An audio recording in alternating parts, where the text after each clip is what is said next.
கொஞ்சமாக எண்ணெய் ஊற்றி கத்திரிக்காய் எடுத்து எண்ணெயில் போட்டுக்கணும். கத்திரிக்காவை நல்லா ஆயிலில் ஃப்ரை பண்ணணும், அது கலர் சேஞ்ச் ஆகிற வரைக்கும்.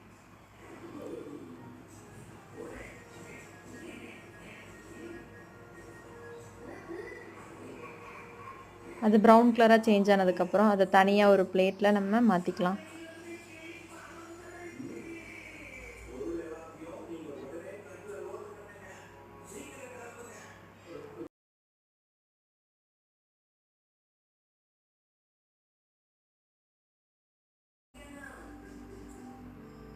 இது கூட நம்ம வெங்காயம் தக்காளி அரைச்சி வச்சுருக்க பேஸ்ட் நம்ம ஆட் பண்ணிக்கலாம். ஆட் பண்ணிவிட்டு குழம்பு மிளகாய்த்தூள் ஒரு 3 டேபிள் ஸ்பூன் ஆட் பண்ணிக்கலாம்.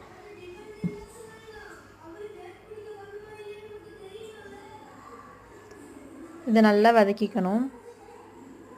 வதக்கிக்கிட்டு இது கூட நம்ம ஃப்ரை பண்ணி வச்சுருக்க கத்திரிக்காவை வந்து ஆட் பண்ணிக்கலாம்.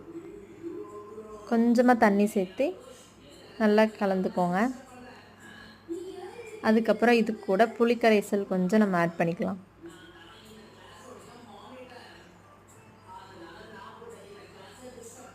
நல்லா கொதிக்க வச்சுட்டு இது கூட நம்ம நல்லெண்ணெயில் கடுகு தாளிக்கிறதுக்கு போடுவோம்ல, நம்ம கடுகு வெங்காயம் கருவேப்பிலை ஆட் பண்ணி நம்ம தாளிச்சுக்கலாம். கொஞ்சம் வெந்தயமும் ஆட் பண்ணிக்கலாம். இப்போது நமக்கு சூடாக சுவையான கத்திரிக்காய் புளிக்குழம்பு ரெடி. இது கூட ஆனியன் சேர்த்திட்டு அது நல்லா ப்ரௌன் கலரில் ஆனதுக்கப்புறம் தான் நம்மளோட குழம்புல நம்ம இதை சேர்த்திக்கணும்.